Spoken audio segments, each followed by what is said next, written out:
ಶ್ರೀಗುರುಭ್ಯೋ ನಮಃ. ಹರಿ ಓಂ.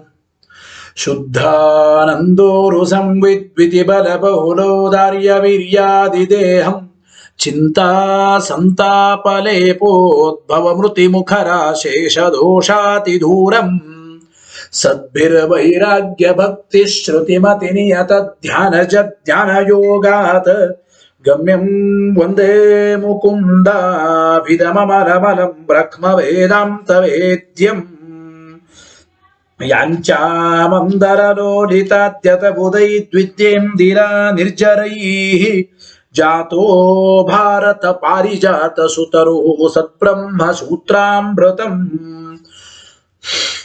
ಆಸೀತ್ತಂತ್ರ ಪುರಾಣ ಸನ್ಮಣಿಗಣೋ ಜಾತಃ ಸುಖೇಂದುಃ ಸದಾ ಸೋಯಂ ವ್ಯಾಸ ಸುಧಾನಿರ್ಭವತು ಮೇ ಭೂತೈಃ ಸತಾಂ ಭೂತಿದಃ ಸ್ವಾಂತಧ್ವಾಂತ ನಿಕೃಂತನೆ ಜಿತ ಮಹಾವೈಕರ್ತರಾಂಶೋರಜಂ ನಿರ್ದೋಷಂ ಜಿತ ಚಂದ್ರ ಚಂದ್ರಿಕಮಲಂ ತಾಪತ್ರಯೋನ್ಮೂಲನೆ ಗಾಂಭೀರ್ಯೇ ಜಿತ ಸಿಂಧುರಾಜಮಮಿತಂ ಭಾಷ್ಯಂ ಯದಾಸ್ಯಾಂಬುಜಾತ್ ಆವಿರ್ಭೂತಮಮಂದಬೋಧ ಭಗವತ್ಪಾದಂ ಪ್ರಪದ್ಯೆ ತಥಾನ್ ಶ್ರೀಮದ್ವಸಂಸೇವನ ಲಬ್ಧ ಶುದ್ಧ ವಿದ್ಯಾಸುಧಾಂಬೋ ನಿಧಯೋ ಮಲಾಯೇ ಕೃಪಾಲವ ಪಂಕಜನಾಭ ತೀರ್ಥ ಕೃಪಾಲವಸ್ಯಾಂ ಮಯಿ ನಿತ್ಯಮೇಷಾಂ ಶ್ರೀಮದ್ ರಮಾರಮಣ ಸದ್ಗಿರಿಪಾದ ಸಂಗಿ ವ್ಯಾಖ್ಯಾನಿನಾದ ದಲಿತಾಖಿಲ ದೃಷ್ಟದರ್ಪಂ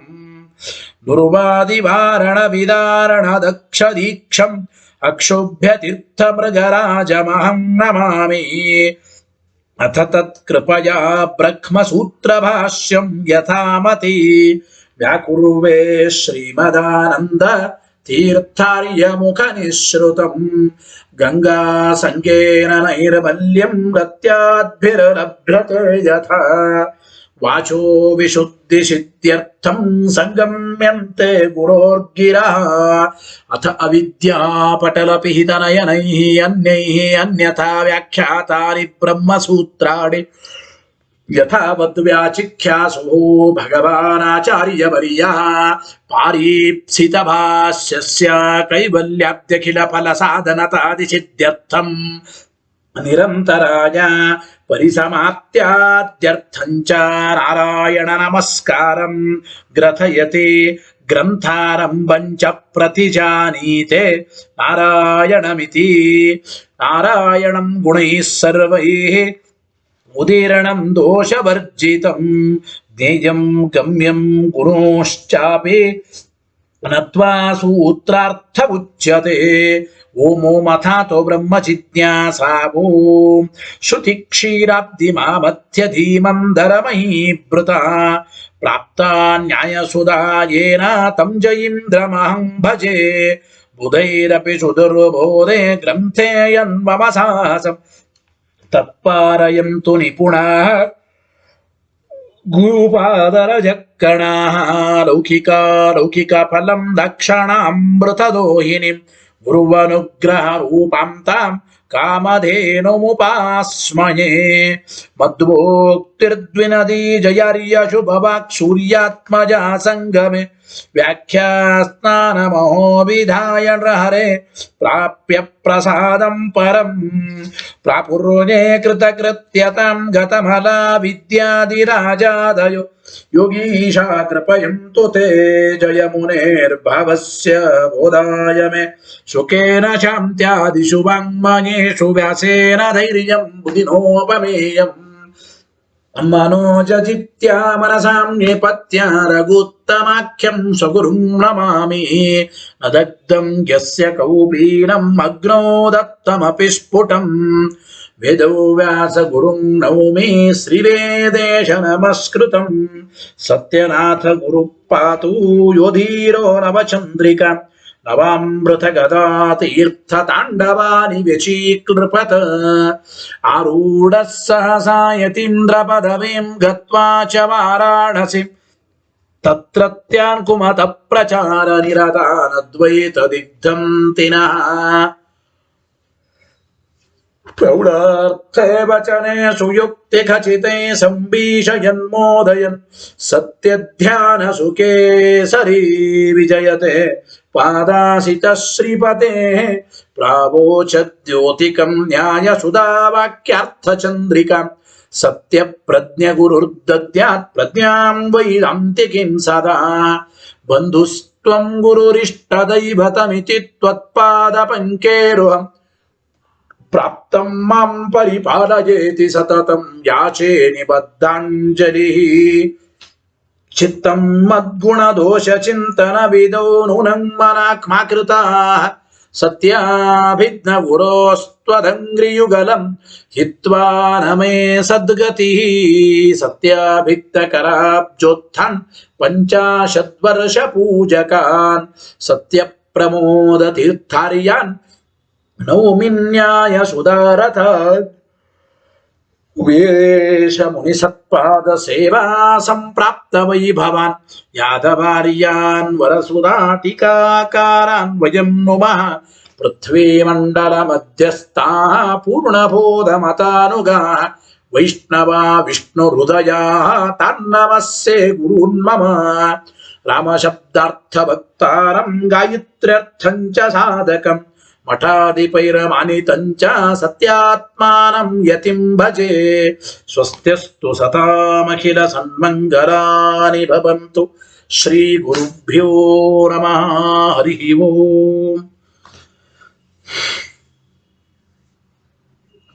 ಹಿಂದೆ ಈ ಬ್ರಹ್ಮಸೂತ್ರ ಭಾಷ್ಯ ತತ್ವಪ್ರಕಾಶಿಕೆಯಲ್ಲಿ ಪ್ರಥಮಾಧ್ಯಾಯದ 4ನೇ ಪಾದ, 4ನೇ ಪಾದದಲ್ಲಿ 5ನೇ ಅಧಿಕರಣ ಸಮಾಕರ್ಷಾಧಿಕರಣ ಅಂತ ಕರೆದಿದ್ದಾರೆ. ಇದನ್ನು ಈ ಸಮಾಕರ್ಷಾಧಿಕರಣದಲ್ಲಿ ಸುಮಾರು 14ನೇ ಸೂತ್ರದಿಂದ 23ನೇ ಸೂತ್ರ, 16ನೇ ಸೂತ್ರ, 16ನೇ ಸೂತ್ರದಿಂದ 23ನೇ ಸೂತ್ರದವರೆಗೂ ಇರತಕ್ಕಂತಹ ವಿಚಾರ ಸಮಾಕರ್ಷಾಧಿಕರಣ. ಇಲ್ಲಿ ಕೊನೆಯ ಸೂತ್ರದ ವಿಚಾರ ಇವತ್ತು ಪಾಠ ಆಗಬೇಕಾಗಿದೆ. ಸಮಾಕರ್ಷಾಧಿಕರಣ ಸಮಾಪ್ತಿ ಮಾಡಿ ಪ್ರಕೃತ್ಯಧಿಕರಣದ ವಿಚಾರವನ್ನು ಇವತ್ತಿನ ದಿನ ನೋಡೋಣ. ಅಂದರೆ 5ನೇ ಅಧಿಕರಣ 4ನೇ ಪಾದದಲ್ಲಿ ಪ್ರಥಮಾಧ್ಯಾಯ 4ನೇ ಪಾದ 5ನೇ ಅಧಿಕರಣ ಸಮಾಕರ್ಷಾಧಿಕರಣ. ಈ ಸಮಾಕರ್ಷಾಧಿಕರಣದಲ್ಲಿ ಕೊನೆಯ ಸೂತ್ರ 23ನೇ ಸೂತ್ರ ಲೆಕ್ಕ ಏನು? ಹಿಂದೆ ಒಂದು ವಿಚಾರ ಬಂದಿದೆ. ವೇದ ಮಂತ್ರಗಳಲ್ಲಿ ಕರ್ಮಾದಿಗಳನ್ನು ಹೇಳಿದ್ದು ಯಾತಕ್ಕೆ ಅಂತ ಪ್ರಶ್ನೆ ಯಾತಕ್ಕೆ ಬಂತು ಅಂದ್ರೆ, ಮೋಕ್ಷಕ್ಕೆ ಕಾರಣವಾದದ್ದು ಪರಮಾತ್ಮನ ಜ್ಞಾನ. ಮೋಕ್ಷಕ್ಕೆ ಕಾರಣವಾದದ್ದು ಪರಮಾತ್ಮನ ಜ್ಞಾನ ಅಂತಾದ ಮೇಲೆ ಹಾಗಾದ್ರೆ ಪರಮಾತ್ಮನ ಬಗ್ಗೆ ವೇದಶಾಸ್ತ್ರಗಳು ಹೇಳಲಿ, ಕರ್ಮಾದಿಗಳನ್ನು ಹೇಳಿದ್ದು ಯಾತಕ್ಕಾಗಿ ಅಂತ ಪ್ರಶ್ನೆಗೆ ಏನು ಉತ್ತರ ಕೊಟ್ಟಿದ್ದೇವೆ? ಕರ್ಮಾದಿಗಳನ್ನೆಲ್ಲ ವೇದಶಾಸ್ತ್ರಗಳಲ್ಲಿ ಹೇಳಿದ್ದು ಆ ಪರಮಾತ್ಮನ ಜ್ಞಾನಕ್ಕಾಗಿ, ಪರಮಾತ್ಮನ ಜ್ಞಾನಕ್ಕಾಗಿ ಉಪಯೋಗ ಬಿದ್ದಿದೆ ಕರ್ಮಾದಿಗಳನ್ನು ಹೇಳೋದು ಅಂತ ಹೇಳಿದ್ದಾರೆ. ಆ ವಿಚಾರವನ್ನೇ ಇನ್ನೊಂದು ರೀತಿಯಿಂದ ಪ್ರಕಾರಾಂತರದಿಂದ ಅದನ್ನು ತೋರಿಸ್ತಾ ಇದ್ದಾರೆ ಕೊನೆಯ ಸೂತ್ರದಲ್ಲಿ. ಏನು? ರೀತ್ಯಂತರೇಣ, ಅಲ್ಲಿಂದ ಆಗ್ಬೇಕು ನೋಡಿ. ರೀತ್ಯಂತರೇಣ ಕರ್ಮಾದಿವಚನಸ್ಯ ಭಗವಜ್ಞಾನೋಪಯೋಗಂ ಪ್ರದರ್ಶಯತ್ ಸೂತ್ರಮುಪನ್ಯಸ್ಯ ವ್ಯಾಚಷ್ಟೇ ಅನವಸ್ಥಿತೇ ಇತಿ. ಇನ್ನೊಂದು ರೀತಿಯಿಂದ ವೇದಶಾಸ್ತ್ರಗಳಲ್ಲಿ ಕರ್ಮಾದಿವಚನಸ್ಯ, ಕರ್ಮಾದಿಗಳ ಬಗ್ಗೆ ಹೇಳಿದ್ದು ಅದು ಪರಮಾತ್ಮನ ಜ್ಞಾನಕ್ಕೆ ಉಪಯೋಗ ಬೀಳುತ್ತದೆ. ಕರ್ಮಾದಿವಚನಸ್ಯ ಭಗವಜ್ಞಾನೋಪಯೋಗಂ, ಕರ್ಮಾದಿಗಳನ್ನು ಹೇಳಿದ್ದು ಪರಮಾತ್ಮನ ಜ್ಞಾನಕ್ಕೆ ಉಪಯೋಗ ಬೀಳುತ್ತದೆ ಎಂಬ ವಿಚಾರವನ್ನೇ ರೀತ್ಯಂತರೇಣ ಪ್ರದರ್ಶಯತ್, ಇನ್ನೊಂದು ರೀತಿಯಿಂದ ಆ ವಿಚಾರವನ್ನೇ ತೋರಿಸ್ತಾ ಇದ್ದಾರೆ. ಸೂತ್ರಮುಪನ್ಯಸ್ಯ ವ್ಯಾಚಷ್ಟೇ, ಸೂತ್ರವನ್ನ ಉಪನ್ಯಾಸ ಮಾಡಿ ವ್ಯಾಖ್ಯಾನ ಮಾಡ್ತಾ ಇದ್ದಾರೆ. ಸಮಾಕರ್ಷಾಧಿಕರಣದ ಕೊನೆಯ ಸೂತ್ರ, ಆ ಸೂತ್ರವನ್ನ ಆಚಾರ್ಯರು ಉಪನ್ಯಾಸ ಮಾಡಿ ವ್ಯಾಖ್ಯಾನ ಮಾಡ್ತಾ ಇದ್ದಾರೆ. ವ್ಯಾಚಷ್ಟೇ ಅನವಸ್ಥಿತೇ ಇತಿ. ಸೂತ್ರ ಹೇಳಿ. ಓಂ ಅನವಸ್ಥಿತೇ ಇತಿ ಕಾಶ ಕೃಷ್ಣ. ಓಂ ಏನರ್ಥ ಗೊತ್ತಾ? ಸಾರಿ ನಾ ತಪ್ಪು ಹೇಳಿಬಿಟ್ಟೆ. ಅನವಸ್ಥಿತೇ ಅನ್ನಬೇಡಿ, ಅನವಸ್ಥಿತೆ ಅಲ್ಲ, ಅವಸ್ಥಿತೇ ರೀತಿ ಕಾಶಕೃಷ್ಣ. ಸೂತ್ರಮುಪನ್ಯಾಸ ವ್ಯಾಚಷ್ಟೇ ಅವಸ್ಥಿತೇ ಇತಿ. ಸ್ವಲ್ಪ ಅಕ್ಷರ ಜಾಸ್ತಿ ಆಯಿತು, ವ್ಯತ್ಯಾಸ ಆಯಿತು. ಅವಸ್ಥಿತೇ ರೀತಿ ಅಂದ್ರೆ ಹೇಳಿ ಇನ್ನೊಂದು ಸೂತ್ರ. ಓಂ ಅವಸ್ಥಿತೇ ರೀತಿ ಕಾಶಕೃಷ್ಣ. ಓಂ ಏನರ್ಥ ಈ ಸೂತ್ರಕ್ಕೆ? ಅವಸ್ಥಿತೇ. ಅವಸ್ಥಿತೇ ಅಂದ್ರೆ ಎಲ್ಲದರ ಅವಸ್ಥೆ ಅದು ಪರಮಾತ್ಮನನ್ನೇ ಆಶ್ರಯಿಸಿಕೊಂಡಿದೆ. ಅವಸ್ಥಿತೇ ಎಲ್ಲವೂ ಪರಮಾತ್ಮನನ್ನೇ ಆಶ್ರಯಿಸಿಕೊಂಡಿದೆ.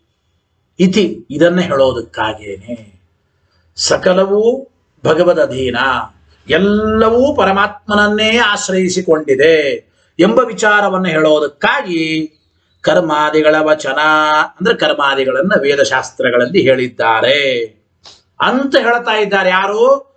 ಇತಿ ಕಾಶಕೃಷ್ಣ. ಕಾಶಕೃಷ್ಣ ಅಂತ ವೇದವ್ಯಾಸರ ಇನ್ನೊಬ್ಬರು ಶಿಷ್ಯರು, ಮಹಾನುಭಾವರು, ಜ್ಞಾನಿಗಳು, ತಪಸ್ವಿಗಳು. ಇತಿ ಕಾಶಕೃಷ್ಣ, ಕಾಶಕೃಷ್ಣರ ಅಭಿಪ್ರಾಯ. ಇಷ್ಟು ಸೂತ್ರಾರ್ಥ. ಅಂದ್ರೆ ಎಲ್ಲವೂ ಭಗವದಧೀನ, ಎಲ್ಲವೂ ಪರಮಾತ್ಮನನ್ನೇ ಆಶ್ರಯಿಸಿಕೊಂಡಿದೆ ಅಂತ ಹೇಳುವುದಕ್ಕಾಗೇನೇ ಕರ್ಮಾದಿಗಳನ್ನು ಕೂಡ ವೇದಶಾಸ್ತ್ರಗಳಲ್ಲಿ ಹೇಳಿದ್ದಾರೆ. ಅದರ ಅರ್ಥ ಏನು ವಿವರಣೆ ಮುಂದೆ ಹೇಳ್ತಾರೆ. ಹೀಗೆ ಕಾಶಕೃಷ್ಣರು ಅಭಿಪ್ರಾಯ ಪಡ್ತಾರೆ. ಭಾಷ್ಯವಾಕ್ಯ ಹೇಳಿ. ಸರ್ವಂ ಪರಮಾತ್ಮನ್ಯವಸ್ಥಿತಂ ಇತಿ ವಕ್ತುಂ ತದ್ವಚನಮಿತಿ ಕಾಶಕೃಷ್ಣ. ಏನ ಅಭಿಪ್ರಾಯ ಗೊತ್ತಾ? ಸರ್ವಂ ಸಮಸ್ತ ಜಗತ್ತು ಪರಮಾತ್ಮನೇ ಅವಸ್ಥಿತಂ, ಎಲ್ಲವೂ ಪರಮಾತ್ಮನಲ್ಲೇ ಆಶ್ರಯಿಸಿಕೊಂಡಿದೆ. ಇತಿವಕ್ತಂ ಇದನ್ನು ಹೇಳೋದಕ್ಕಾಗೇನೆ ತದ್ವಚನಮಿತಿ ಅಕರ್ಮಾದಿಗಳನ್ನು ವೇದಶಾಸ್ತ್ರಗಳಲ್ಲಿ ಹೇಳಿದ್ದು ಅಂತ ಇತಿ ಕಾಶಕೃಷ್ಣ. ಹೀಗೆ ಕಾಶಕೃಷ್ಣರು ಹೇಳ್ತಾರೆ ಅಂತ ಸೂತ್ರದಲ್ಲಿ ವೇದವ್ಯಾಸರು ಏನು ಹೇಳಿದ್ರು ಎಂಬ ವಿಚಾರವನ್ನು ಆಚಾರ್ಯರು ಅರ್ಥ ಬರೆದರು. ಇದರ ಅಭಿಪ್ರಾಯ ಏನು? ಸೂತ್ರ ಮತ್ತು ಭಾಷ್ಯಗಳಿಗೆ ಆ ವಿವರಣ ಪುರಸ್ಸರವಾದ ಅರ್ಥ ಏನು ಅದನ್ನು ಟೀಕಾಕೃತ್ಪಾದರು ತತ್ವಪ್ರಕಾಶಕೇನು ತಿಳಿಸ್ತಾ ಇದ್ದಾರೆ. ಏನು? ಮೋಕ್ಷಾರ್ಥಂ ಸರ್ವಥಾ ಜ್ಞಾನಂ ಅಪೇಕ್ಷಿತಂ. ಇದು ಸಿದ್ಧಾಂತ. ಮೋಕ್ಷ ಆಗಬೇಕಾದ್ರೆ ಪರಮಾತ್ಮನ ಜ್ಞಾನ ಅವಶ್ಯವಾಗಿ ಬೇಕೇ ಬೇಕು. ಜ್ಞಾನೇನೈವ ಪರಂಪದಂ. ಮೋಕ್ಷಕ್ಕಾಗಿ ಭಗವಂತನ ಜ್ಞಾನ ಅವಶ್ಯವಾಗಿ ಬೇಕೇ ಬೇಕು. ಸರ್ವಥಾ ಅಪೇಕ್ಷಿತ. ಜ್ಞಾನವಿಲ್ಲದೆ ಮೋಕ್ಷವಿಲ್ಲ. ಆದ್ದರಿಂದ ಮೋಕ್ಷಕ್ಕಾಗಿ ಜ್ಞಾನ ಇದು ಅತ್ಯಂತ ಅಪೇಕ್ಷಿತ. ತಚ್ಚ ಮೋಕ್ಷಕ್ಕಾಗಿ ಅನಿವಾರ್ಯವಾಗಿ ಬೇಕಾಗುವ ಭಗವಂತನ ಜ್ಞಾನ ಎಂಬುದು ತಚ್ಚ ಅಂದ್ರೆ ಈ ಭಗವಂತನ ಜ್ಞಾನವೂ ಹೇಗಾಗುತ್ತದೆ? ಮೋಕ್ಷ ಆಗಬೇಕಾದ್ರೆ ದೇವರ ಜ್ಞಾನ ಆಗಲೇಬೇಕು. ಆ ಪರಮಾತ್ಮನ ಜ್ಞಾನ ಆಗೋದು ಹೇಗೆ? ಬಗೆ ಹೇಗೆ? ತಚ್ಚ ಆ ಪರಮಾತ್ಮನ ಜ್ಞಾನವಾದರೂ ಕರ್ಮಾದಿನ ಅಂತಃಕರಣ ಶುದ್ಧ್ಯಾ ಭವತಿ. ನೋಡಿ, ಅಂತಃಕರಣ ಶುದ್ಧಿಯಿಂದ ಆ ಪರಮಾತ್ಮನ ಜ್ಞಾನವಾಗುತ್ತದೆ. ಅಂತಃಕರಣ ಶುದ್ಧಿ ಆಗೋದು ಅದರಿಂದ, ಅದು ಕರ್ಮಾಚರಣೆಯಿಂದ, ಸತ್ಕರ್ಮಗಳ ಆಚರಣೆಯಿಂದ. ಕರ್ಮಾದಿನ ಸತ್ಕರ್ಮಗಳ ಆಚರಣೆಯಿಂದ ಅಂತಃಕರಣ ಶುದ್ಧ, ಅಂತಃಕರಣ ಶುದ್ಧಿ ಆಗುವ ಮೂಲಕ ತಚ್ಚ ಭವತಿ ಆ ಪರಮಾತ್ಮನ ಜ್ಞಾನ ಆಗುತ್ತದೆ. ಇತಿ ಸಿದ್ಧೇ. ಈ ರೀತಿಯಾಗಿ ಈ ವಿಚಾರ ಸಿದ್ಧವಾಗಿದೆ. ಈ ವಿಚಾರ ಸಿದ್ಧವಾದ ಮೇಲೆ ಹಾಗಾದ್ರೆ ಪ್ರಶ್ನೆ ಬಂತು, ಪರಮಾತ್ಮ ಅಂದ್ರೆ ಮೋಕ್ಷಕ್ಕಾಗಿ ಪರಮಾತ್ಮನ ಜ್ಞಾನ ಬೇಕು. ಆ ಪರಮಾತ್ಮನ ಜ್ಞಾನ ಆಗಬೇಕಾದ್ರೆ ಅಂತಃಕರಣ ಶುದ್ಧಿ ಆಗಬೇಕು. ಅಂತಃಕರಣ ಶುದ್ಧಿ ಆಗಬೇಕಾದ್ರೆ ಸತ್ಕರ್ಮಗಳ ಆಚರಣೆ. ಆದ್ರಿಂದ ಕರ್ಮಗಳನ್ನು ವೇದಶಾಸ್ತ್ರಗಳಲ್ಲಿ ಹೇಳಿದ್ದು. ಇಷ್ಟು ಹೇಳಿದ್ದಾರೆ. ಸರಿ, ಹಾಗಾದ್ರೆ ಮೋಕ್ಷಕ್ಕಾಗಿ ಪರಮಾತ್ಮನ ಜ್ಞಾನ ಬೇಕು ಅಂತ ಅಂದ್ರೆ ಕೊನೆಗೆ ಕಥಂ ಜ್ಞಾತವ್ಯ ಹರಿಹಿ. ಹಾಗಾದ್ರೆ ಆ ಪರಮಾತ್ಮ ಹೇಗೆ ತಿಳಿಯಲ್ಪಡುತ್ತಾನೆ?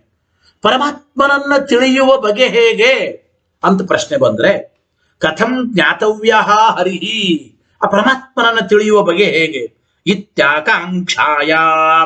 ಈ ರೀತಿ ಪ್ರಶ್ನೆ ಬಂದ್ರೆ, ಆಕಾಂಕ್ಷೆ ಬಂದ್ರೆ, ಸರ್ವಂ ಕರ್ಮಾಧಿಕಂ ತಸ್ಮಿನ್ ಪರಮಾತ್ಮನಿ ಸ್ಥಿತಂ. ನೋಡಿ, ಕರ್ಮಾದಿಗಳು ಎಲ್ಲವೂ ಕೂಡ ಆ ಪರಮಾತ್ಮನಲ್ಲೇ ಆಶ್ರಿತವಾಗಿವೆ.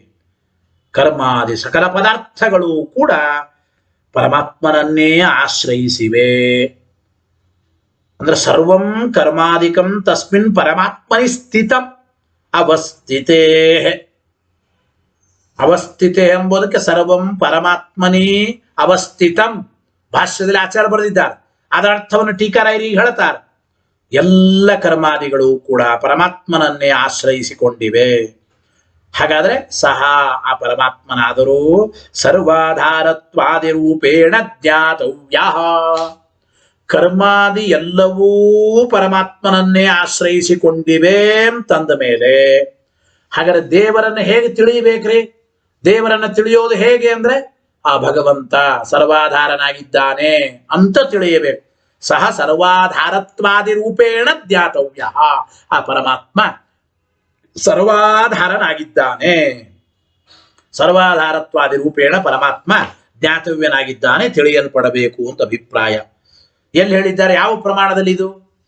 ಎಲ್ಲದಕ್ಕೂ ಆಶ್ರಯನಾದವನು ಪರಮಾತ್ಮ ಅಂತ ಎಲ್ಲಿ ಹೇಳಿದ್ದಾರೆ ಅಂದ್ರೆ ಏಷ ಸೇತು ವಿದರಣೆ ಇತ್ಯಾದೌ ವಕ್ತುಂ ಆಧೇಯಾದಿ ರೂಪಂ ಕರ್ಮಾದಿ ವೇದೇನ ಉಚ್ಯತೆ ಇತಿ ವಾ ಸಾಕ್ಷಾತ್ ಪರಮಾತ್ಮ ಜ್ಞಾನೋಪಯೋಗಿತ್ವಂ ಕರ್ಮ ವಚನಸ್ಯ ಇತಿ ಕಾಶಕೃಷ್ಣ ಆಚಾರ್ಯಃ ಮನ್ಯತೆ ಇತಿ ಭಾವಃ.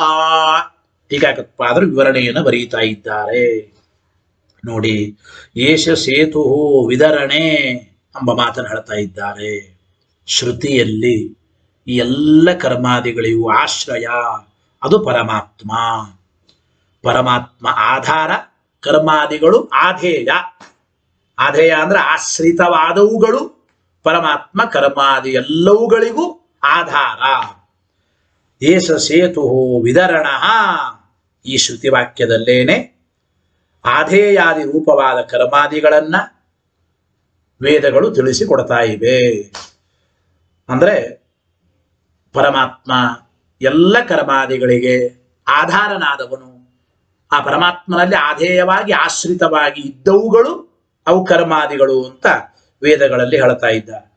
ಆದ್ದರಿಂದ ಸರ್ವಕ್ಕೂ ಆಧಾರನಾಗಿದ್ದಾನೆ ಪರಮಾತ್ಮ ಅಂತ ತಿಳಿಯಬೇಕು ಮೋಕ್ಷ ಆಗಬೇಕಾದ್ರೆ. ಹಾಗೆ ಸರ್ವಕ್ಕೂ ಆಧಾರನಾಗಿದ್ದಾನೆ ಅಂದ್ರೆ ವೇದಶಾಸ್ತ್ರಗಳು ಹೇಳ್ತಾ ಇವೆ ಕರ್ಮಾದಿ ಎಲ್ಲವುಗಳು ಕೂಡ ಪರಮಾತ್ಮನಲ್ಲಿ ಆಧೇಯವಾಗಿವೆ, ಆಶ್ರಿತವಾಗಿವೆ ಅಂತ ತಿಳಿಯಬೇಕು. ಅಂದ್ರೆ ಕರ್ಮಾದಿ ಎಲ್ಲ ಪದಾರ್ಥಗಳು ಕೂಡ ಪರಮಾತ್ಮನಲ್ಲಿ ಆಶ್ರಿತವಾಗಿವೆ ಅಂತೆ ವೇದಶಾಸ್ತ್ರ ಹೇಳ್ತಾ ಇದೆ. ಇದನ್ನ ತಿಳ್ಕೊಂಡ್ರೆ ಕರ್ಮಾದಿಗಳು ಭಗವಂತನಲ್ಲಿ ಆಶ್ರಿತವಾಗಿವೆ ಅಂತ ತಿಳ್ಕೊಂಡ್ರೆ ಏನಾಯ್ತು? ಮೋಕ್ಷಕ್ಕೆ ಕಾರಣೀಭೂತವಾದ ಜ್ಞಾನ, ಪರಮಾತ್ಮನ ಜ್ಞಾನ. ಎಂತಹ ಜ್ಞಾನ? ಆ ಪರಮಾತ್ಮ ಸರ್ವಾಧಾರನಾಗಿದ್ದಾನೆ ಅಂತ ತಿಳ್ಕೋಬೇಕು ಅಂತ ಏನ್ ಹೇಳಿದ್ದಾರೆ. ಪರಮಾತ್ಮ ಸರ್ವಾಧಾರನಾಗಿದ್ದಾನೆ ಅಂದ್ರೇನು? ಕರ್ಮಾದಿ ಎಲ್ಲವುಗಳು ಪರಮಾತ್ಮನಲ್ಲಿ ಆಶ್ರಿತವಾಗಿವೆ ಅಂತ ತಿಳ್ಕೊಳ್ಳೋದು. ಹಾಗಾದ್ರೆ ಕರ್ಮಾದಿಗಳನ್ನ ಹೇಳಿದ್ದು ವೇದಶಾಸ್ತ್ರಗಳು ಸಾಕ್ಷಾತ್ತಾಗಿ ಆ ಪರಮಾತ್ಮನ ಜ್ಞಾನಕ್ಕಾಗಿ ಉಪಯೋಗ ಬೀಳುತ್ತದೆ. ಗೊತ್ತಾಯ್ತು? ಸಾಕ್ಷಾತ್ ಪರಮಾತ್ಮ ಜ್ಞಾನೋಪಯೋಗಿತ್ವಂ ಕರ್ಮಾದಿಗಳನ್ನು ಹೇಳಿದ್ದು ವಿಶೇಷವಾಗಿ ಉಪಯೋಗ ಬೀಳುತ್ತದೆ. ಪರಮಾತ್ಮ ಜ್ಞಾನೋಪಯೋಗಿತ್ವಂ. ಅನ್ಯವಚನಸ್ಯ. ಅನ್ಯವಚನ ಅಂದ್ರೇನು? ವೇದಶಾಸ್ತ್ರಗಳಲ್ಲಿ ಕರ್ಮಾದಿಗಳನ್ನು ಹೇಳಿದ್ದು ಯಾತಕ್ಕಾಗಿ? ಅದು ಪರಮಾತ್ಮನ ಜ್ಞಾನಕ್ಕೆ ಉಪಯೋಗ. ಅಂದ್ರೆ ಕರ್ಮಾದಿಗಳನ್ನ ವೇದಶಾಸ್ತ್ರಗಳಲ್ಲಿ ಹೇಳಿದ್ದಾರೆ. ಕರ್ಮಾದಿಗಳ ಬಗ್ಗೆ ಏನಂತ ಹೇಳಿದ್ದಾರೆ ವೇದಶಾಸ್ತ್ರಗಳಲ್ಲಿ? ಈ ಕರ್ಮಾದಿ ಎಲ್ಲವುಗಳು ಕೂಡ ಪರಮಾತ್ಮನಲ್ಲಿ ಆಶ್ರಿತವಾಗಿವೆ ಅಂತ ಹೇಳಿದ್ದಾರೆ. ಇದು ಹೇಳೋದ್ರಿಂದ ಏನಾಯ್ತು? ಪರಮಾತ್ಮನ ಜ್ಞಾನ ಆಯಿತು. ಏನಂತ ಪರಮಾತ್ಮನ ಜ್ಞಾನ ಆಯಿತು? ಕರ್ಮಾದಿಗಳಿಗೆ, ಎಲ್ಲ ಪದಾರ್ಥಗಳಿಗೆ ಪರಮಾತ್ಮ ಆಧಾರ. ಹಾಗಾದ್ರೆ ಪರಮಾತ್ಮನೇ ಸರ್ವಾಧಾರ ಅಂತ ತಿಳಿಯೋದ್ರಿಂದಲೇ ಮೋಕ್ಷ. ಹಾಗಾದ್ರೆ ಪರಮಾತ್ಮನ ಜ್ಞಾನಕ್ಕೆ ಕರ್ಮಾದಿಗಳನ್ನು ಹೇಳಿದ್ದು ಅದು ಯುಕ್ತವೇ ಅಂತ ಇತಿ ಕಾಶಕೃಷ್ಣ ಆಚಾರ್ಯ ಮನ್ಯತೆ ಇತಿ ಭಾವ. ವೇದವ್ಯಾಸರ ಶಿಷ್ಯರಾದ ಕಾಶಕೃಷ್ಣ ಅಂತ ಆಚಾರ್ಯರು ಹೇಳ್ತಾ ಇದ್ದಾರೆ ಅಂತ ಇಷ್ಟು ಅಭಿಪ್ರಾಯ. ಇದರ ಮೇಲೆ ಒಂದು ಪ್ರಶ್ನೆ ಉತ್ತರ. ಏವಂ ಜೈಮಿನ್ಯಾದಿಮತಾನಿ ಉಪನ್ಯಸ್ಯ ಸ್ವಮತಂ ಕಿಂ ನ ಉಚ್ಯತೆ ಸೂತ್ರಕಾರೇಣ. ಇಲ್ಲಿ ಒಂದು ಪ್ರಶ್ನೆ. ಇಷ್ಟೊತ್ತು ನೀವು ಜೈಮಿನಿಗಳ ಮತ ಅಂತ ಒಂದು ಹೇಳಿದ್ರಿ, ಜೈಮಿನಿ ಮಹರ್ಷಿಗಳ ಮತ, ಆಮೇಲೆ ಕಾಶಕೃಷ್ಣರು ಅಂತ ಕೇಳಿದ್ವಿ. ಈಗ ಕೊನೆಗೆ ಅದಕ್ಕಿಂತ ಮುಂಚೆ ಔಡಲೋಮಿಗಳು, ಆಶ್ಮರಥ್ಯರು. ಅಂದ್ರೆ ಹೀಗೆ ಜೈಮಿನಿಗಳು, ಆಶ್ಮರಥ್ಯರು, ಆಮೇಲೆ ಔಡಲೋಮಿಗಳು, ಕಾಶಕೃಷ್ಣರು, ಹೀಗೆ ಅನೇಕ ಋಷಿ ಮುನಿಗಳ ಮತಗಳನ್ನ ಹೇಳಿದ್ರು. ಒಬ್ಬೊಬ್ಬರು ಒಂದೊಂದು ರೀತಿ ಹೇಳಿದ್ರು. ಹಾಗಾದರೆ ಸ್ವಯಂ ವೇದವ್ಯಾಸರು ತಮ್ಮ ಮತ ಏನು, ವೇದಶಾಸ್ತ್ರಗಳಲ್ಲಿ ಕರ್ಮಾದಿಗಳನ್ನ ಯಾತಕ್ಕೆ ಹೇಳಿದ್ದಾರೆ ಅಂಬೋದಕ್ಕೆ ಸೂತ್ರಕಾರರಾದ ವೇದವ್ಯಾಸರು ತಮ್ಮ ಮತ ಏನು, ಅವರ ಸಿದ್ಧಾಂತ ಏನು, ವೇದವ್ಯಾಸರ ಅಭಿಪ್ರಾಯ ಏನು ಅವರು ಹೇಳಲ್ವಾ? ಜೈಮಿನ್ಯಾದಿಗಳ ಅಭಿಪ್ರಾಯ ತಿಳಿಸುವ ಸೂತ್ರಕಾರರು ತಮ್ಮ ಅಭಿಪ್ರಾಯವನ್ನ ಏನು ಅಂತ ಹೇಳಿಲ್ಲಲ್ಲ ಅಂತ ಪ್ರಶ್ನೆ. ಇಲ್ರಿ, ಈ ಜೈಮಿನ್ಯಾದಿಗಳು ಏನ್ ಹೇಳಿದ್ದಾರೆ ಇದೇ ವೇದವ್ಯಾಸರ ಮತ. ಜೈಮಿನ್ಯಾದಿಗಳು ಹೇಳಿದ್ದು ಅದು ಸ್ವಮತವೇ ಅಂತಂದ್ರೆ ಏತೇಷಾಮೇವ ಸ್ವಮತತ್ವೇ, ಜೈಮಿನ್ಯಾದಿಗಳು ಹೇಳಿದ್ದು ಇದು ವೇದವ್ಯಾಸರ ಮತವೇ ಅಂತಾಗಿದ್ರೆ ಜೈಮಿನ್ಯಾದಿಗ್ರಹಣ ವೈಯರ್ಥ್ಯಂ. ಹಾಗಾದ್ರೆ ಜೈಮಿನಿಗಳು, ಕಾಶಕೃಷ್ಣರು, ಔಡಲೋಮಿಗಳು, ಆಶ್ಮರಥ್ಯರು ಹಿಂಗೆಲ್ಲ ಹೇಳಬೇಕಾಕ ಋಷಿ ಮುನಿಗಳ ಹೆಸರು? ಇದು ವೇದವ್ಯಾಸರಿಗೆ ಅಭಿಪ್ರೇತವಾದ ವಿಚಾರಗಳು ಅಂತ ಆಗಿಬಿಟ್ರೆ ಸೂತ್ರಕಾರರು ಹೀಗಿದೆ ವಿಚಾರ, ಇದು ನಮ್ಮ ಅಭಿಪ್ರಾಯ ಅಂತ ಸೂತ್ರಕಾರ ಹೇಳಬೇಕು. ಇದು ಜೈಮಿನಿಗಳ ಅಭಿಪ್ರಾಯ, ಇದು ಕಾಶಕೃಷ್ಣರ ಅಭಿಪ್ರಾಯ, ಇದು ಔಡಲೋಮಿಗಳು, ಇದು ಆಶ್ಮರಥ್ಯರು ಅನ್ಬೇಕು ಯಾಕೆ? ಬೇರೆ ಋಷಿ ಮುನಿಗಳನ್ನು ಗ್ರಹಣ ಮಾಡುವ ಅಗತ್ಯ ಏನಿದೆ? ಬೇಕಾಗಿಲ್ಲ. ಇಷ್ಟೊತ್ತು ಹೇಳಿದ್ದು ಈ 4-5 ಜನರ ಮತಗಳು ಎಲ್ಲವೂ ವೇದವ್ಯಾಸರ ಸಮ್ಮತವಾದ ಮತವೇ, ಅಂದ್ರೆ ವೇದವ್ಯಾಸರ ಮತವೇ ಅಂತಾಗಿದ್ರೆ ವೇದವ್ಯಾಸರೇ ಹೇಳ್ಬೇಕಾಗಿತ್ತು ವಿಚಾರವನ್ನ. ಆ ಋಷಿ ಮುನಿಗಳ ಹೆಸರು ತಗೊಂಡು ಹೇಳೋದು ಏನ್ ಅಗತ್ಯ ಇದೆ? ವ್ಯರ್ಥ. ಇಲ್ಲ, ಇದು ವಿರುದ್ಧವಾಗಿದೆ ಅಂತಂದ್ರೆ ಅಂತ ಪ್ರಶ್ನೆ ಬರಬಹುದು. ಅಂದ್ರೆ ವಿರುದ್ಧವಾದ ವಿಚಾರಗಳು. ಜೈಮಿನಿಗಳು ಒಂದು ರೀತಿ ಹೇಳ್ತಾರೆ, ಆಶ್ಮರಥ್ಯರು ಒಂದು ರೀತಿ, ಔಡಲೋಮಿಗಳು ಇನ್ನೊಂದು ರೀತಿ, ಕಾಶಕೃಷ್ಣರು ಮತ್ತೊಂದು ರೀತಿ. ಭಿನ್ನ ಭಿನ್ನವಾದ ವಿಚಾರಗಳು ಒಬ್ಬ ಆಚಾರ್ಯರ ಮತ ಸಮ್ಮತವಾದದ್ದು ಅಂತ ಆಗೋದಿಲ್ಲ. ವಿರುದ್ಧಾನಾಂಚನ ಏಕಮತತ್ವಂ, ವಿರುದ್ಧವಾದ ಅನೇಕ ವಿಚಾರಗಳು. ಅಂದ್ರೆ ಒಂದು ಸ್ಟೇಟ್ಮೆಂಟ್ ಒಬ್ಬರು ಕೊಡಬಹುದು, 10 ವಿರುದ್ಧವಾದ ವಿಚಾರಗಳು ಅದು ಒಬ್ಬರ ಮತ ಅಂತ ಸರ್ವಥಾ ಆಗಲಿಕ್ಕೆ ಸಾಧ್ಯವಿಲ್ಲ. ಏಕಸ್ಯೈವ ವೇದಸ್ಯ ಅನೇಕ ಅಭಿಪ್ರಾಯತ ಅಯೋಗಾತ. ಇಲ್ರಿ, ವೇದಕ್ಕೇನೆ ಅನೇಕ ಅಭಿಪ್ರಾಯಗಳು ಉಂಟು ಅಂತ ಹಿಂಗೆ ಹೇಳ್ತೀವಿ. ವೇದಕ್ಕೇನೆ ಅನೇಕ ಅಭಿಪ್ರಾಯಗಳು ಅಂತ ಅಂತೀವಿ ಅಂದ್ರೆ ವೇದ ಒಂದೇನೆ, ಒಂದೇ ವೇದಕ್ಕೇನೆ ಹೀಗೆ ಇವರ ಅಭಿಪ್ರಾಯ ಹೀಗೆ, ಇವರ ಅಭಿಪ್ರಾಯ ಹೀಗೆ, ಒಂದೇ ವೇದಕ್ಕೇನೆ ವಿರುದ್ಧವಾದ ಅನೇಕ ಅಭಿಪ್ರಾಯಗಳು ಇವೆ ಅಂತ ಹೇಳೋಣ ಅಂದ್ರೆ ಅದು ಹೇಳಲಿಕ್ಕಾಗಲ್ಲ. ಏಕಸ್ಯೈವ ವೇದಸ್ಯ, ಒಂದೇ ಆದ ವೇದಕ್ಕೆ ಅನೇಕ ಅಭಿಪ್ರಾಯತಾ ಅಯೋಗ, ಒಂದೇ ಆದ ವೇದ ಇದು ಅನೇಕ ಅಭಿಪ್ರಾಯ ಉಳ್ಳದ್ದು ಅಂತ ಸರ್ವತಾ ಹೇಳಲಿಕ್ಕಾಗೋದಿಲ್ಲ, ಹೇಳಬಾರದು ಅಂದ್ರು. ಹೇಳಲಿಕ್ಕಾಗೋದಿಲ್ಲ, ಹೇಳಬಾರದು. ಹೀಗೆಲ್ಲ ಪ್ರಶ್ನೆ ಬಂದ್ರೆ ಇತ್ಯತಃ ಆಹ ಕೃಷ್ಣೇತಿ. ಆಚಾರ್ಯರು ತಮ್ಮ ಬ್ರಹ್ಮಸೂತ್ರ ಭಾಷ್ಯದಲ್ಲೇನೆ ಪದ್ಮಪುರಾಣದ ಮಾತನ್ನ ಕೊಟ್ಟು ಹೇಳ್ತಾ ಇದ್ದಾರೆ. ಪ್ರಶ್ನೆ ನೋಡಿ, ನಮಗೆಲ್ಲರಿಗೂ ಬರತಕ್ಕಂಥ ಪ್ರಶ್ನೆನೇ ಟೀಕಾರಾಯರು ಮಾಡಿಕೊಂಡು ಉತ್ತರ ಹೇಳ್ತಾ ಇದ್ದಾರೆ ಆಚಾರ್ಯರ ವಾಕ್ಯದ ಮುಖಾಂತರವೇ.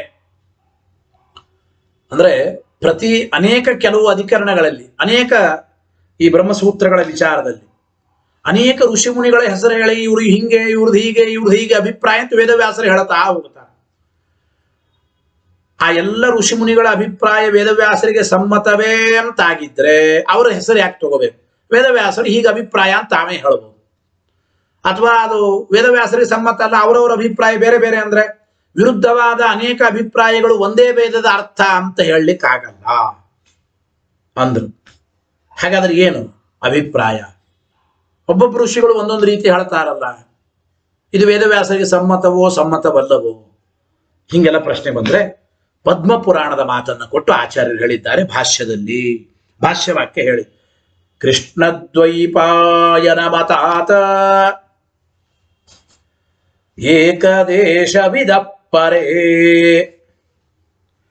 ವದಂತೆ ಯಥಾ ಪ್ರಜ್ಞಂ ನ ವಿರೋಧ ಕಥಂಚನ. ನೋಡಿ, ಕೃಷ್ಣದ್ವೈಪಾಯನ ಮತಾತ, ಕೃಷ್ಣದ್ವೈಪಾಯನರ ಅಭಿಪ್ರಾಯಗಳನ್ನೇ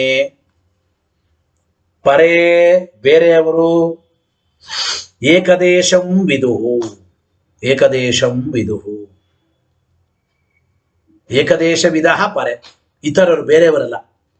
ಅಂದ್ರೆ ವೇದವ್ಯಾಸ ದೇವರಿಗೇನೆ ಅನೇಕ ಅಭಿಪ್ರಾಯಗಳಿವೆ. ವೇದವ್ಯಾಸರಿಗೆ ಸಮ್ಮತವಾದದ್ದೇ ಅನೇಕ ಅಭಿಪ್ರಾಯಗಳು.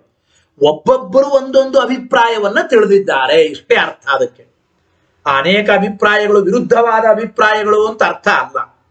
ವದಂತೆ ಯಥಾ ಪ್ರಜ್ಞಂ, ಅವರವರ ಪ್ರಜ್ಞೆಗೆ ಅವರವರ ಬುದ್ಧಿಗೆ ಅನುಗುಣವಾಗಿ ವೇದವ್ಯಾಸರ ಅಭಿಪ್ರಾಯಗಳನ್ನೇ ಒಂದೊಂದು ಅಂಶಗಳನ್ನು ತೆಗೆದುಕೊಂಡು ಒಬ್ಬೊಬ್ಬ ಋಷಿ ಮುನಿಗಳು ಹೇಳ್ತಾರೆ. ಆದ್ದರಿಂದ ಕಥಂಚನ ವಿರೋಧ ನ, ಆ ಋಷಿ ಮುನಿಗಳ ಮತದಲ್ಲಿ ಪರಸ್ಪರ ಯಾವ ವಿರೋಧವೂ ಸರ್ವಥಾ ಇಲ್ಲ. ಎಲ್ಲ ಋಷಿ ಮುನಿಗಳು ಹೇಳೋದು ಕೂಡ ವೇದವ್ಯಾಸರಿಗೆ ಅಭಿಪ್ರೇತವಾದ ಅರ್ಥಗಳೇ. ಜೈಮಿನಿಗಳು ಹೇಳೋದು ವೇದವ್ಯಾಸರ ಒಂದು ಅಭಿಪ್ರಾಯ, ಕಾಶಕೃಷ್ಣರು ಹೇಳೋದು ವೇದವ್ಯಾಸರ ಇನ್ನೊಂದು ಅಂಶವನ್ನ, ಔಡಲೋಮಿಗಳು ಹೇಳೋದು ಮತ್ತೊಂದು ಅಂಶವನ್ನ, ಆಶ್ಮರಥ್ಯ ಮಹರ್ಷಿಗಳು ಹೇಳೋದು ಇನ್ನೊಂದು ವೇದವ್ಯಾಸರ ವಿಚಾರವನ್ನೇ. ಅದರಿಂದ ಪರಸ್ಪರ ಋಷಿ ಮುನಿಗಳಲ್ಲಿ ಸರ್ವಥಾ ವಿರೋಧವನ್ನು ಶಂಕೆ ಮಾಡಬಾರದು ಎಂಬ ವಿಚಾರವನ್ನು ಆಚಾರ್ಯರು ಪದ್ಮಪುರಾಣದ ಮಾತನ್ನು ಕೊಟ್ಟು ಹೇಳಿದ್ದಾರೆ. ಇದರ ವಿವರಣೆಯನ್ನು ಟೀಕರಾಯರು ಮಾಡ್ತಾರೆ ನೋಡಿ. ಮುನಿಮತಾನಾಂ ಭಗವನ್ ಮತತ್ವಮೇವ, ಎಲ್ಲ ಋಷಿ ಮುನಿಗಳ ಮತ ಅದು ಪ್ರತ್ಯೇಕ, ಅವರವರ ವಿರುದ್ಧವಾದ ಒಂದೊಂದು ಪ್ರತ್ಯೇಕ ಮತ ಅಂತ ತಿಳ್ಕೋಬೇಡ. ಅದು ಜೈಮಿನಿಗಳಿರ್ಬೋದು, ಆಶ್ಮರಥ್ಯರು, ಔಡಲೋಮಿಗಳು, ಕಾಶಕೃಷ್ಣರು, ಯಾವುದೇ ಮಹರ್ಷಿಗಳ ಋಷಿ ಮುನಿಗಳ ಮತ ಅದು ಭಗವನ್ಮತವೇ, ಅದು ವೇದವ್ಯಾಸರಿಗೆ ಸಮ್ಮತವಾದದ್ದೇ. ತಥಾಪಿ ತತ್ತತ್ ವಿದಿತ ಆತ್ಮಮತೈಕದೇಶ ಅಭಿಪ್ರಾಯೇಣ ಶಿಷ್ಯ ಪ್ರಸಿದ್ಧ್ಯರ್ಥಂ ಜೈಮಿನ್ಯಾದಿ ಗ್ರಹಣಂ ಯುಜ್ಯತೆ ಎಂಬ ಮಾತನ್ನು ಹೇಳ್ತಾ ಇದ್ದ. ಅಂದ್ರೆ ಆಯಾ ಋಷಿ ಮುನಿಗಳು ತಿಳಿದ ತಮ್ಮ ಅಭಿಪ್ರಾಯಗಳ ಒಂದು ಅಂಶವನ್ನ, ಅಂದ್ರೆ ಒಬ್ಬೊಬ್ಬ ಋಷಿ ಮುನಿಗಳು ತಮ್ಮದೇ ಅನೇಕ ಅಭಿಪ್ರಾಯಗಳು ಇರ್ತದೆ. ಅಂದ್ರೆ ವೇದವ್ಯಾಸರು ಅವರಿಗೆ ಸಮ್ಮತವಾದ ಈ ಒಂದು ವಾಕ್ಯಕ್ಕೆ 10 ಅರ್ಥ ಅಂತ ಇಟ್ಕೊಳ್ಳಿ. ಒಂದು ವಾಕ್ಯಕ್ಕೆ ಇರುವ ಬೇರೆ ಬೇರೆ ಬೇರೆ 10 ಅರ್ಥಗಳು ಅದು ಶಾಸ್ತ್ರ ಸಮ್ಮತವಾದದ್ದೇ, ದೇವರಿಗೆ ವೇದವ್ಯಾಸರಿಗೆ ಸಮ್ಮತವೇ. ಒಂದು ಅಭಿಪ್ರಾಯ ಒಬ್ಬ ಋಷಿಗಳು ತಿಳಿದಿರುತ್ತಾರೆ, ಅವ್ರು ಹೇಳ್ತಾರೆ. ಒಂದು ಅಭಿಪ್ರಾಯ ಅವರ ಪ್ರಜ್ಞೆಯಲ್ಲಿದ್ದದ್ದು ಆ ಋಷಿಗಳು ಹೇಳ್ತಾರೆ. ಈ ಅಭಿಪ್ರಾಯ ಇಂತಹ ಋಷಿಗಳು ಹೇಳ್ತಾರೆ, ಆ ಋಷಿಗಳ ಪ್ರಸಿದ್ಧಿ ಆಗಲಿ ಎಂಬ ವಿಚಾರದಿಂದ ಹೇಳ್ತಾರೆ ಅಂತ ಅಭಿಪ್ರಾಯ. ಇನ್ನೊಂದು ಅಭಿಪ್ರಾಯ ಅದು ವೇದವ್ಯಾಸರಿಗೆ ಸಮ್ಮತವಾದದ್ದೇ, ಆ ಇನ್ನೊಂದು ಅಭಿಪ್ರಾಯ ಇಂತಹ ಋಷಿಗಳು ಹೇಳ್ತಾರೆ. ಅಂದ್ರೆ ತಮ್ಮದೇ ಶಿಷ್ಯರು, ಆ ಒಬ್ಬೊಬ್ಬ ಶಿಷ್ಯರು ಪ್ರಸಿದ್ಧಿಯಾಗೋದಕ್ಕಾಗಿ, ಆ ಶಿಷ್ಯರ ಪ್ರಸಿದ್ಧಿಗಾಗಿ ಅವರದೇ ಅಭಿಪ್ರಾಯ, ಒಂದೊಂದು ಅಭಿಪ್ರಾಯ ಇಂಥ ಋಷಿಗಳು ಹೇಳ್ತಾರೆ. ಶಿಷ್ಯರ ಪ್ರಸಿದ್ಧಿಗಾಗಿ ವೇದವ್ಯಾಸರು ಈ ಅಭಿಪ್ರಾಯ ಈ ಋಷಿಗಳಿಗೆ, ಈ ಅಭಿಪ್ರಾಯ ಈ ಋಷಿಗಳಿಗೆ ಸಮ್ಮತವಾದದ್ದು, ಆ ಇನ್ನೊಂದು ಅಭಿಪ್ರಾಯ ಆ ಋಷಿಗಳು ಹೇಳ್ತಕ್ಕಂಥದ್ದು, ಈ ರೀತಿ ಹೇಳ್ತಾ ಇದ್ದಾರೆ ನೋಡ್ರಿ. ತತ್ತತ್ ವಿದಿತ ಆತ್ಮ ಮತೈಕ ದೇಶ ಅಭಿಪ್ರಾಯೇಣ, ಆಯಾ ಋಷಿ ಮುನಿಗಳು ಅವರವರು ತಿಳಿದ ತಮ್ಮ ಅಭಿಪ್ರಾಯಗಳನ್ನ ಅವರವರ ಪ್ರಜ್ಞೆಗೆ ತಕ್ಕಂತೆ ಅವರು ಹೇಳ್ತಾರೆ. ಆ ಅಭಿಪ್ರಾಯಗಳ ಒಂದೊಂದು ಅಂಶವನ್ನ ಆ ಶಿಷ್ಯರ ಪ್ರಸಿದ್ಧಿಗಾಗಿ ಪ್ರತ್ಯೇಕವಾಗಿ ಜೈಮಿನಿ ಆಚಾರ್ಯ ಮನ್ಯತೆ, ಕಾಶಕೃಷ್ಣ ಆಚಾರ್ಯ ಮನ್ಯತೆ ಅಂತ ಹೇಳ್ತಾ ಹೋಗ್ತಾರೆ ಸೂತ್ರಕಾರರೇನೆ. ಔಡಲೋಮಿ ಆಚಾರ್ಯ, ಆಶ್ಮರಥ್ಯಾಚಾರ್ಯ ಮನ್ಯತೆ, ಹೀಗೆ ಆ ಋಷಿಗಳ ಹೆಸರು ಪ್ರಸಿದ್ಧವಾಗಲಿ ಎಂಬ ದೃಷ್ಟಿಯಿಂದ ಆ ಜೈಮಿನ್ಯಾದಿಗಳನ್ನ ಗ್ರಹಣ ಮಾಡಿದ್ದು. ಅಂದ್ರೆ ಅನೇಕ ಅಭಿಪ್ರಾಯಗಳು ಉಂಟು, ನಿಜಾನೇ. ಅನೇಕ ಅಭಿಪ್ರಾಯಗಳು ವೇದವ್ಯಾಸರಿಗೆ ಸಮ್ಮತವಾದದ್ದೇ, ಅದೂ ನಿಜವೇ. ಆದರೆ ಅನೇಕ ಅಭಿಪ್ರಾಯಗಳು ವಿರುದ್ಧವಾದ ಅಭಿಪ್ರಾಯಗಳಲ್ಲ. ಎಲ್ಲ ಅಭಿಪ್ರಾಯಗಳು ಪ್ರಮಾಣ ಪುರಸ್ಸರವೇ. ಮತ್ತು ಇನ್ನೊಂದು ರೀತಿಯಾಗಿ ಇದನ್ನು ಹೇಳಬಹುದು ಅಂತ, ಅನೇಕ ಅಧಿಕಾರಿ ವಿಷಯತ್ವ ನ ವಿರೋಧೋಪಿ ಇತಿ ಭಾವ. ನೋಡಿ, ಬೇರೆ ಬೇರೆ ಬೇರೆ ಬೇರೆ ಸಾಧಕ ಅಧಿಕಾರಿಗಳಿಗೆ ಒಂದೊಂದು ಅಭಿಪ್ರಾಯ ಅನ್ವಯಿಸ್ತದೆ. ಅಂದರೆ ಕೆಲವು ಅಧಿಕಾರಿಗಳಿಗೆ ಇಂತಹ ಅಭಿಪ್ರಾಯದ ಅನ್ವಯವಾಗುತ್ತದೆ, ಜೈಮಿನಿಗಳು ಹೇಳಿದ್ದು. ಇನ್ನು ಕೆಲವು ಅಧಿಕಾರಿಗಳಿಗೆ ಕಾಶಕೃಷ್ಣರು ಹೇಳಿದ್ದು ಅದು ವೇದವ್ಯಾಸರ ಮತವೇ, ಒಂದು ಅಂಶ, ಒಂದು ಏಕದೇಶ, ವೇದವ್ಯಾಸರ ಮತದ ಒಂದು ಏಕದೇಶದ ಅಭಿಪ್ರಾಯ, ಅದು ಕೆಲವು ಅಧಿಕಾರಿಗಳಿಗೆ ಅನ್ವಯವಾಗುತ್ತದೆ. ಹೀಗೆ ಅಧಿಕಾರಿ ಭೇದೇನ ವಿಷಯಗಳಲ್ಲಿ ಭೇದ ಇದೆ, ವಿಚಾರಗಳಲ್ಲಿ ಭೇದ ಇದೆ ಅಂತ ಇಟ್ಟುಕೊಂಡ್ರು ಕೂಡ ಸರ್ವಥಾ ಯಾವುದೇ ವಿಧವಾದ ವಿರೋಧ ಅಂಬೋದಿಲ್ಲ ಎಂಬ ಮಾತನ್ನ ತಿಳಿಸಿಕೊಡ್ತಾ ಇದ್ದಾರೆ ಅಂತ ನಾವು ಚಿಂತನೆ ಮಾಡಬೇಕು. ಅತಃ ಏನಾಯ್ತು ಕೊನೆಗೆ, ಅತಃ ಭಗವದ್ ಜ್ಞಾನಾದ್ಯರ್ಥಂ, ಪರಮಾತ್ಮನ ಜ್ಞಾನಕ್ಕಾಗೇನೆ ವೈದಿಕಾದಿ ಶಬ್ದಾನಾಂ ಅನ್ಯತ್ರ ಸಮಾಕರ್ಷೇಣ, ಎಲ್ಲ ಶಬ್ದಗಳು ಭಗವತ್ಪರವೇ. ಎಲ್ಲ ಶಬ್ದಗಳು ಭಗವತ್ಪರವೇ ಅಂದ್ರೆ ಕರ್ಮಾದಿಗಳನ್ನು ಹೇಳೋದು ಅಂದ್ರೆ ಆ ಪರಮಾತ್ಮನಿಂದಲೇ ಆ ವೈದಿಕವಾದ ಶಬ್ದವನ್ನು ಸಮಾಕರ್ಷ ಮಾಡಿ, ಮುಖ್ಯವಾಗಿ ಎಲ್ಲ ಶಬ್ದಗಳು ಪರಮ ಮುಖ್ಯ ವೃತ್ತಿಯಿಂದ ಪರಮಾತ್ಮನನ್ನೇ ಹೇಳಿಕೊಡ್ತವೆ. ಇದು ಸಿದ್ಧಾಂತವೇ. ಆ ಪರಮ ಮುಖ್ಯ ವೃತ್ತಿಯಿಂದ ಎಲ್ಲ ಶಬ್ದಗಳು ಪರಮಾತ್ಮನನ್ನು ಹೇಳಿಕೊಡ್ತವೆ. ಆ ವೈದಿಕ ಶಬ್ದಗಳನ್ನೇ ಮತ್ತೆ ಪರಮಾತ್ಮನಿಂದ ಸಮಾಕರ್ಷ ಮಾಡಿ ಕರ್ಮಾದಿಗಳ ವ್ಯವಹಾರ, ಬೇರೆ ಪದಾರ್ಥಗಳ ವ್ಯವಹಾರವು ನಮಗೆ ಮಾಡಲಿಕ್ಕೆ ಬರುತ್ತದೆ. ಅನ್ಯತ್ರ ಸಮಾಕರ್ಷೇಣ ವ್ಯವಹಾರ ಉಪಪತ್ತೇ.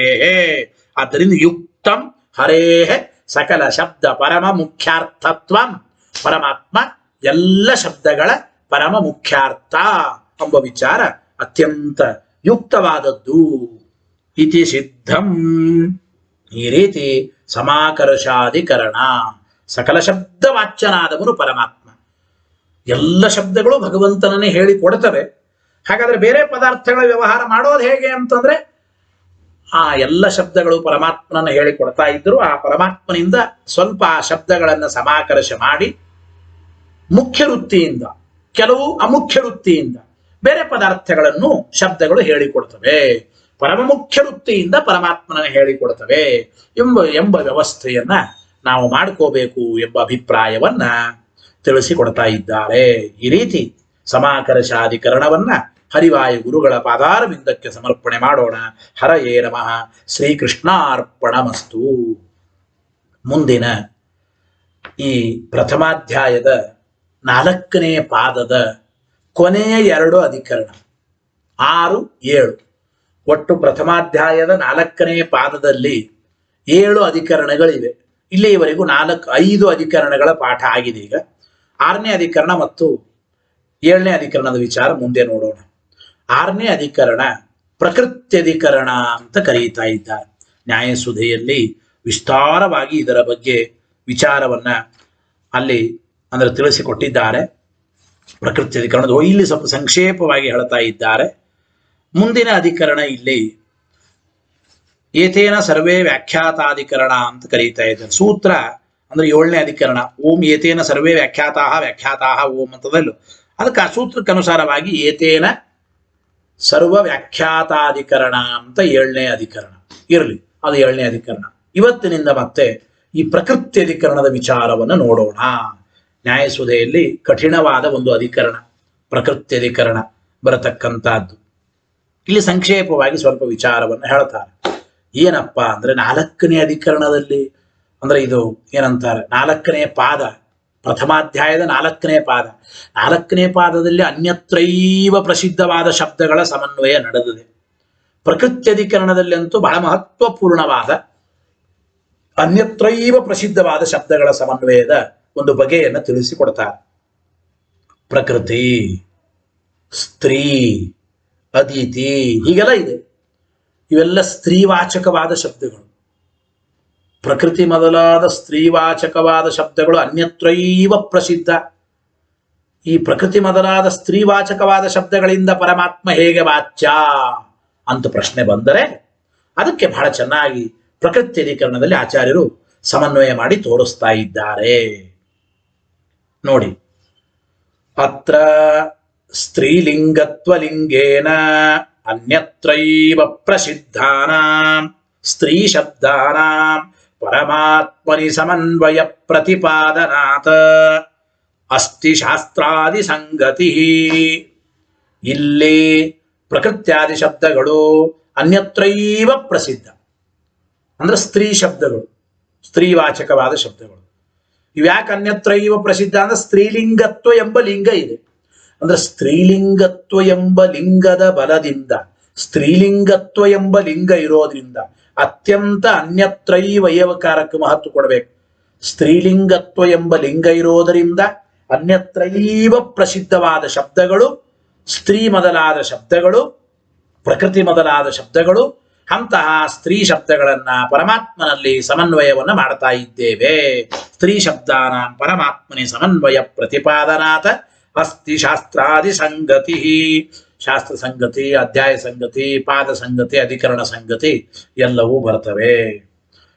ಬ್ರಹ್ಮನಲ್ಲಿ ಶಬ್ದಗಳ ಸಮನ್ವಯ, ಬ್ರಹ್ಮನೇ ಸ್ತ್ರೀವಾಚಕವಾದ ಶಬ್ದಗಳಿಂದಲೂ ಪ್ರತಿಪಾದ್ಯ ವಾಚ್ಯ, ಶಾಸ್ತ್ರ ಸಂಗತಿ ಬಂತು.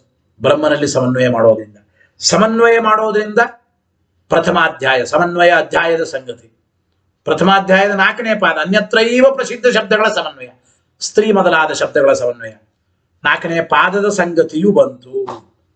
ಆ ರೀತಿ ಹೀಗೆ ಪ್ರಕೃತ್ಯಧಿಕರಣದಲ್ಲಿ ಸ್ತ್ರೀವಾಚಕವಾದ ಶಬ್ದಗಳ ಸಮನ್ವಯವನ್ನು ಒಟ್ಟು ಮಾಡ್ತಾ ಇದ್ದಾರೆ.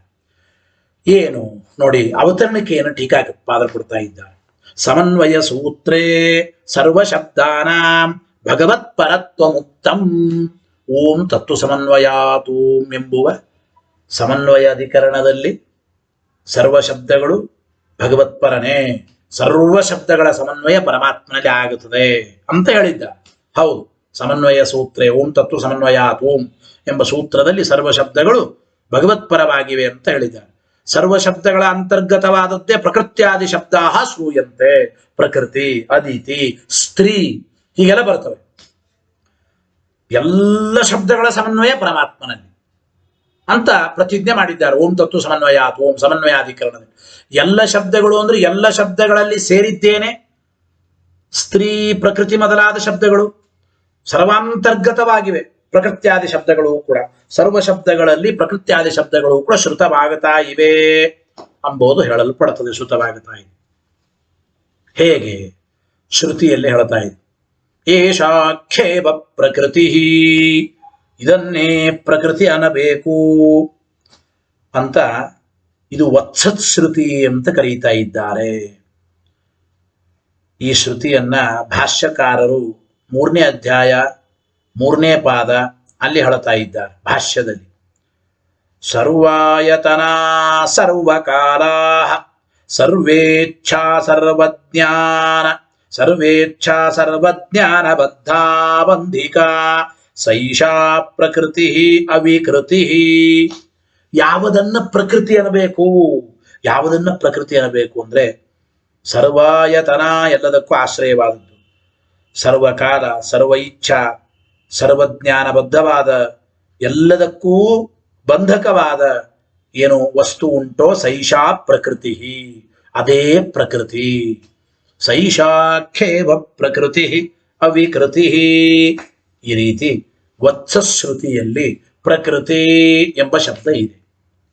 ಆಮೇಲೆ ಯಾ ಪ್ರಾಣೇನ ಸಂವಿಶತಿ ಅದಿತಿ ದೇವತಾಮಯೀ ಎಂಬ ಮಾತನ್ನ, ಇದು ಅಂದ್ರೆ ಕಾಟಕೋಪನಿಷತ್ತಿನಲ್ಲಿ ಅದಿತಿ ಎಂಬ ಶಬ್ದವನ್ನ ಹೇಳಿದ್ದಾರೆ.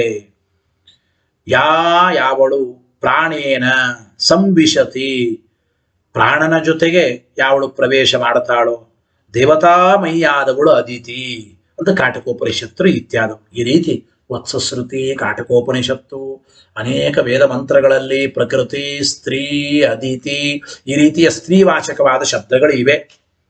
ಇವುಗಳು ಕೂಡ ಸರ್ವ ಶಬ್ದಗಳೆಲ್ಲ ಸೇರಿದ್ದು.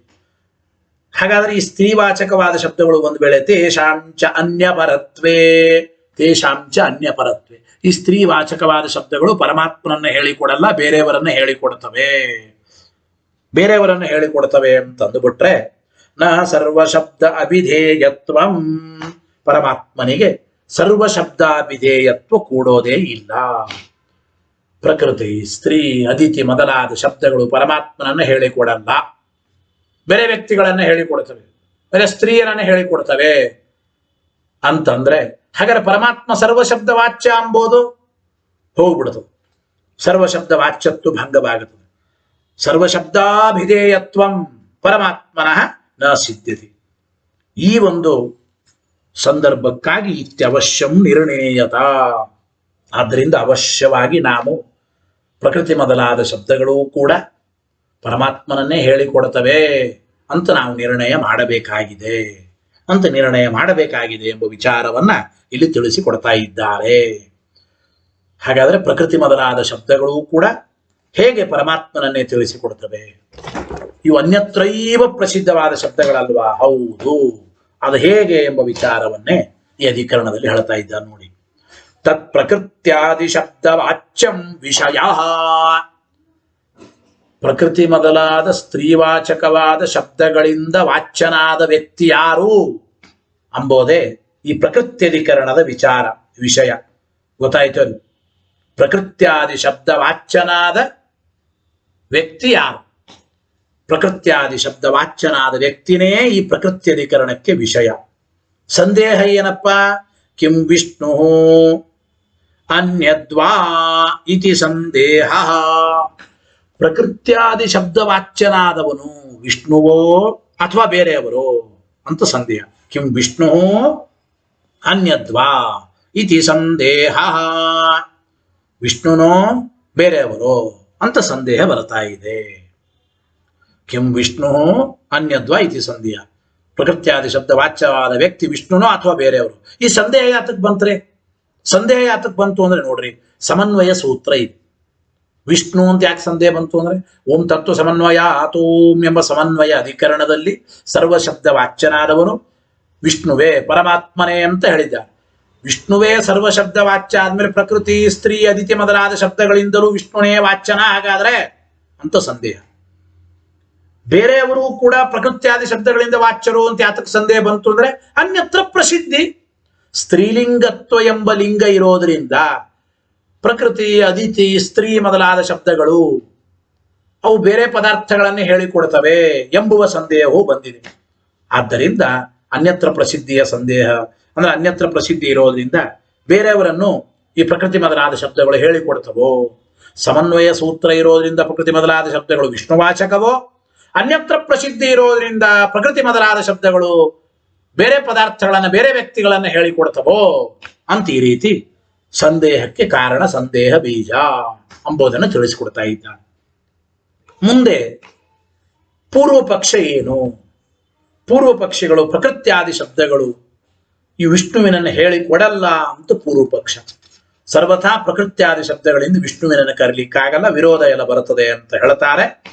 ಆ ಪೂರ್ವ ಪಕ್ಷ ಏನು, ಸಿದ್ಧಾಂತ ಏನು, ಮತ್ತೆ ನಾಳಿನ ಪಾಠದಲ್ಲಿ ಆ ವಿಚಾರವನ್ನ ಅವಶ್ಯವಾಗಿ ನಾಳಿನ ಪಾಠದಲ್ಲಿ ಆ ವಿಚಾರವನ್ನ ತಿಳಿಯೋಣ ಅಂತ ಹೇಳ್ತಾ 24ನೇ ಸೂತ್ರದಿಂದ ಸುಮಾರು 28ನೇ ಸೂತ್ರದವರೆಗೂ ಅಂದ್ರೆ 5 ಸೂತ್ರಗಳ ಅಧಿಕರಣ ಈ ಪ್ರಕೃತ್ಯಧಿಕರಣ. ಆದ್ದರಿಂದ ನಾಳಿನ ಪಾಠದಲ್ಲಿ ಮತ್ತೆ ಪೂರ್ವ ಪಕ್ಷ ಸಿದ್ಧಾಂತ ಎರಡನ್ನೂ ಕೂಡ ನೋಡೋಣ, ಪ್ರಕೃತ್ಯಧಿಕರಣದ ವಿಚಾರವನ್ನು. ಇವತ್ತಿಗೆ ಈ ಪಾಠವನ್ನು ಇಲ್ಲಿಗೆ ಕೃಷ್ಣಾರ್ಪಣ ಹೇಳೋಣ. ಹರಯೇ ನಮಃ. ಶ್ರೀಕೃಷ್ಣಾರ್ಪಣಮಸ್ತು. ಅನೇನ ಭಾವಿ ಪುಣ್ಯಂ ತದಾಪ್ನೋತು ಗುರುರ್ಮಮ. ಮಧ್ವೇಶಾರ್ಪಣಮಸ್ತು.